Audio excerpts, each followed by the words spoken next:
Bonjour, dans cette vidéo, on va s'amuser, on va découvrir la méthode de Brix. Donc Henri Brix, c'était un mathématicien, et il a mis au point un algorithme qui permet de donner une approximation de ln d'un nombre entier, compris entre, je crois que c'était entre 1 et 10 000. Enfin, il avait une table avec des logarithmes de 1 à 10 000, je crois qu'il avait un truc comme ça.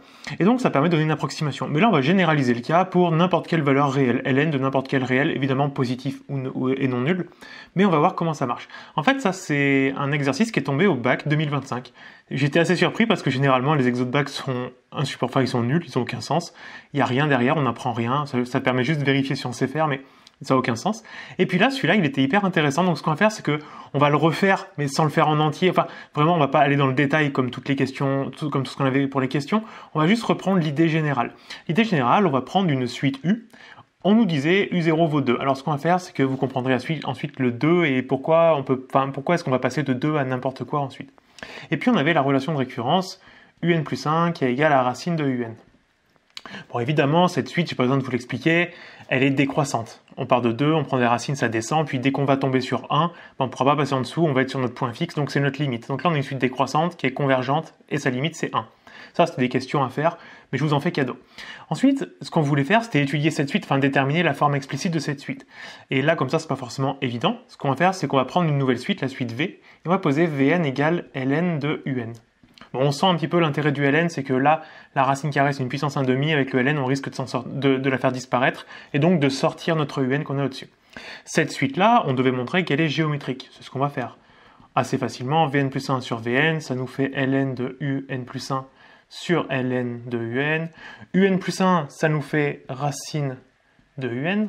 En dessous, on a ln de Un. Tout ça, on a dit tout à l'heure, la racine carrée, c'est une puissance 0,5, donc ça nous fait ln de Un puissance 0,5, donc Un exposant 1,5, sur ln de Un. Et puis on sait, dans un logarithme, quand on a une puissance, il peut passer devant, donc on a 1,5 ln de Un sur ln de Un. Et tout ça, donc on simplifie par ln de Un, et il nous reste 1,5. Et de cette manière, on a prouvé que notre suite V, elle est géométrique de raison 1,5. On peut donner le premier terme aussi, donc on a donc V0, qui va être égal à ln de U0, et donc ici ça nous fait ln de 2, puisqu'on a pris U0 égale 2. On verra ensuite que le 2, finalement, il n'a pas vraiment grande importance. Ou plutôt, il a une grande importance parce que, regardez, ln de 2, et notre but au final, c'est d'approximer ln de quelque chose. Donc on sent bien qu'en partant de 2, on va approximer ln de 2. Il apparaît ici. Bon, nous, ce qu'on veut faire, c'est déterminer des informations sur U, donc on va remonter à U. Pour ça, on va se servir du fait que V soit géométrique, et donc on peut poser que Vn, elle est égale à V0 fois Q puissance N. Ce qui nous donne, donc V0, on a dit ça fait ln de 2, et la raison, on avait trouvé 1,5, donc 1,5 exposant n. Et puis comme notre but au final, ça va être de donner une approximation du ln de 2, on va l'isoler. Donc à partir de cette relation, on peut en tirer assez facilement que ln de 2 va être égal à Vn divisé par 1,5 exposant n. On a donc cette relation ln de 2 égale Vn sur 1,5 exposant n, et puis on va remplacer Vn, on va revenir à Un, donc par ln de Un sur 1,5 exposant n.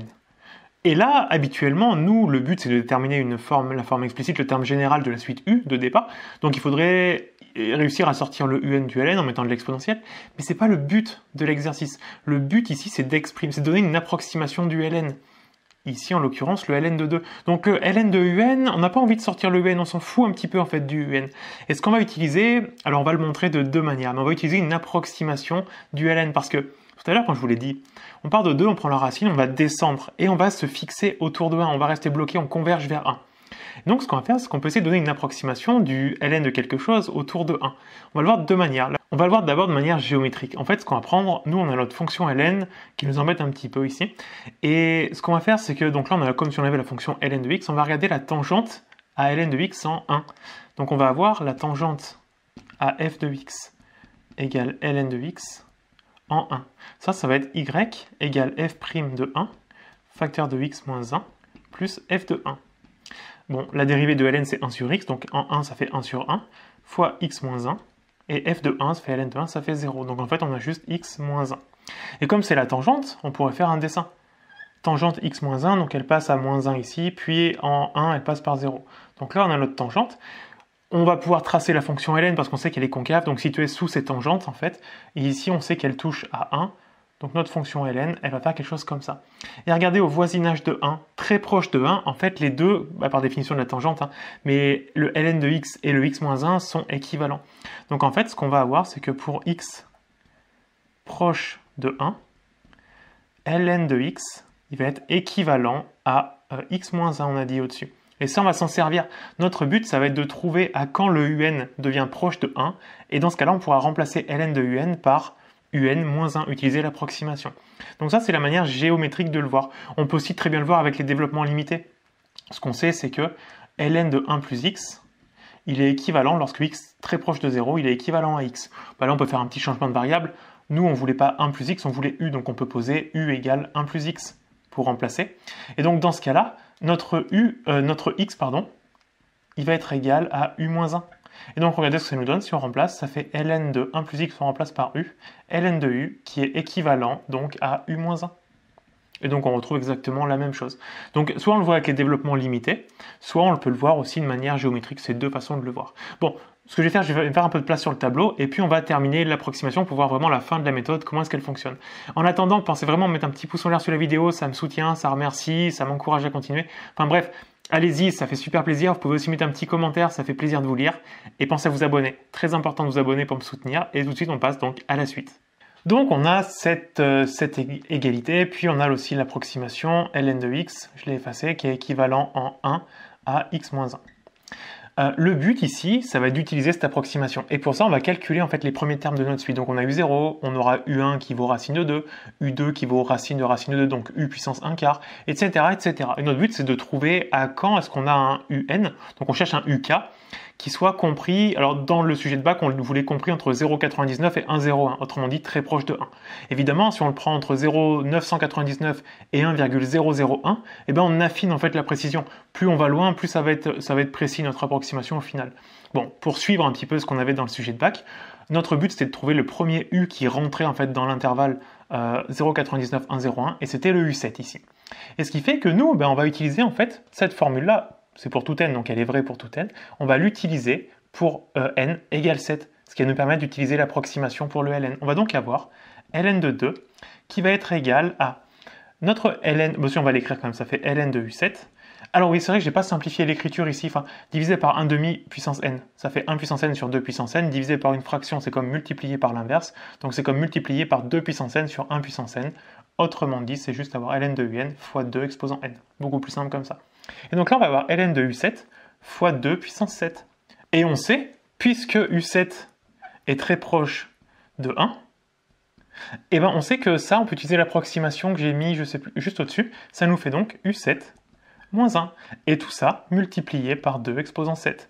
u7, je vous l'ai mis là-haut. Si on retire 1, ça nous fait donc 0,005429 fois 2 exposant 7. Et voilà notre approximation. Et après, on peut finir le calcul avec une table de calcul ou avec ce que vous voulez. Mais on peut finir le calcul. Et donc, voilà la méthode de Brix, en fait. L'idée, c'est de prendre une suite qui va converger vers 1 pour ensuite utiliser l'approximation ln de x égale x-1, environ égal à x-1. Bon, là, on se rend compte qu'on a réussi à faire l'approximation de 2 parce qu'on s'est retrouvé avec le ln de 2. Et en fait, ce ln de 2 ici, souvenez-vous, c'était ln de u0. Donc nous, si on prend un autre u0 au départ, si on prend 5, bah, ça marche exactement de la même façon. On va finir avec ln de 5, qui sera donc égal à ln de un fois 2 puissance n. ln de un fois 2 exposant n.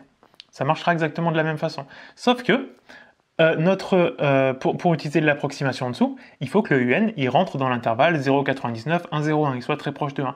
Et comme on part de 5, on part d'un peu plus haut, il faudra plus de temps. Peut-être qu'on va y rentrer autour de u10 ou u11. Et donc, ça va changer un petit peu le reste. Mais voilà l'approximation. Et là, on a des valeurs plus grandes que 1, mais si on prend des valeurs plus petites que 1, ça marche aussi. Et des valeurs pas entières, ça marche aussi. J'ai vérifié quand même sur Excel qu'il n'y ait pas de problème, mais ça marche exactement aussi. L'approximation est vraiment précise. En fait, ça vient juste du fait que quand on est inférieur à 1 et plus grand que 0, on peut pas, on est dans l'intervalle 0 jusqu'à plus infini. On prend n'importe quelle valeur là-dedans, ça fonctionne. 0, on n'a pas le droit dans le ln et on ne prend pas de négatif non plus. Et en fait, quand on est entre 0 et 1, bah quand on prend la racine carrée, ça fait augmenter la valeur, jusqu'à ce qu'on atterrisse sur 1, et à nouveau, une fois qu'on est sur 1, on est sur le point fixe, on a convergé, on ne peut plus en bouger. C'est pour ça que la méthode fonctionne très bien. Et le but, ce qu'on va faire, en fait, c'est qu'on va écrire un programme Python qui permet de donner l'approximation, de faire en fait tout ce travail-là, mais pour n'importe quelle valeur au départ. Alors, ce qu'on va faire pour écrire notre programme, donc on va l'appeler def, on va l'appeler Brix. Brix comme le nom du mathématicien qui l'a créé. On va lui mettre un paramètre A, en fait c'est celui qu'on veut approximer. Alors on va pas rentrer dans le détail live pour faire un truc bien correct, il faudrait s'assurer que le A rentré soit bien strictement plus grand que 0. On va pas le faire, mais en soi il faudrait le faire. Ensuite, nous on a besoin de plusieurs informations. Il nous faut à la fois le rang à partir duquel on dépasse, enfin on rentre dans l'entonnoir autour de 1, et il nous faut aussi la valeur du terme, la valeur de U, puisque au final je vous l'ai mis ici, mais notre approximation c'est ln de U0, qui est égal à un fois 2 puissance n lorsque un est très proche de 1. Donc là, il faut qu'on suive la valeur de u et la valeur de n. Alors le u en question, eh ben, on a la première valeur déjà, c'est le a ici, ça correspond au u0. Et donc il nous faut qu'on suive les valeurs de n, le rang, on va démarrer au rang 0. Ensuite, il va falloir qu'on dise à Python, tant que notre un il est plus grand que 1,01 ou il est plus petit que 0,99, eh ben, il faut calculer le u d'après. On n'est pas assez proche de 1 pour faire l'approximation, donc il faut calculer le terme d'après. Donc là, on peut l'écrire. Alors, honnêtement, je ne sais pas si il y a la fonction, je pense qu'elle existe, la fonction abs pour valeur absolue sur Python. Je l'écrirai bien de cette manière-là, while abs, tant que la distance de un par rapport à 1, elle est plus grande que 0,01, je suis quasiment sûr que ça s'écrit, oui, abs, pas les valeurs absolues ici, c'est la fonction qui est devant. Tant que notre distance entre un et 1 est plus grande que 0,01, ça veut dire qu'on est plus loin, plus au-delà de 1,01 ou en dessous de 0,99. Dans ce cas-là, on va calculer en fait le terme d'après. Donc on va avoir le a, qui correspond au u, qui va devenir, on va mettre racine de a, puisque notre suite ici, c'était la racine qui permet de faire descendre en fait la valeur ou monter si on est entre 0 et 1. Et donc on va prendre racine de a. Et puis évidemment, on va augmenter le rang auquel on est. Donc n devient n plus 1. Une fois qu'on a un terme de u qui est entre 1,01 et 0,99, alors on s'arrête, on va sortir de la boucle, et puis on va lui dire l'approximation à donner. On va l'appeler L, notre approximation, et donc notre approximation, qui correspond au ln de suite départ, le A qui est ici, qu'on utilise le ln de U0, on va l'appeler grand L. Ce grand L là, on va dire que c'est égal à un-1, U, la valeur qu'on a, c'est stocké dans A, donc A-1 fois 2 exposant, alors le exposant, on le met avec une double étoile sur Python, exposant n, et le n en question, c'est celui qui est juste au-dessus. Et de cette manière, là on obtient notre approximation de départ, et puis à la fin, pour afficher, on peut lui mettre un print L. Et là, vous rentrez n'importe quelle valeur au début, dans le programme, et il vous donne une approximation de ln de cette valeur au final. Alors ce que je vais faire, c'est que je vais rentrer le programme moi-même sur Python. Alors juste, si ici la fonction abs, je ne suis pas certain qu'elle existe, je pense, mais j'en suis pas sûr à 100%, si jamais elle n'existe pas, je vais l'écrire en deux conditions avec un OR. Je vais lui dire while si un est plus grand que 1,01 ou plus petit que 0,99, qui correspond exactement à ça. Donc peut-être qu'il y aura un petit changement sur le programme que je vais vous mettre, mais en tout cas je vais vous l'afficher, puis je vais le faire tourner et vous montrer que les approximations, elles sont pas loin de la réalité. Et ce qu'on pourrait faire même pour vérifier qu'on n'est pas loin au niveau de l'approximation, on pourrait créer une variable, peut-être S pour stock, qui vaut A, autrement dit qui prend notre valeur de départ, et donc à la fin, on pourrait ajouter, hop, je vais le rajouter ici, on pourrait ajouter une ligne, V comme vérification, on pourrait calculer logarithme de S, donc de la valeur de départ, moins notre approximation. Et donc là, on afficherait aussi print L, et donc virgule V, pour afficher les deux. Et donc normalement, notre V, si on a fait une bonne approximation, il vaut 0 ou pas loin, puisque si on a la bonne approximation, les deux choses à côté, ln de S, et l'approximation qu'on a, normalement, c'est à peu près les mêmes. Donc comme ça, on va pouvoir vérifier. Ce que je fais, c'est que je le lance dans Python, je vous montre le programme et le résultat, et je vous mets ça tout de suite. En attendant, pensez à mettre un petit pouce en l'air sous la vidéo, ça fait ultra plaisir, vraiment. Pensez à vous abonner à la chaîne et mettre un petit commentaire pour me soutenir. Et moi, je vous dis à bientôt pour une prochaine vidéo. Et tout de suite, donc, attendez, c'est pas fini, on va voir le programme Python.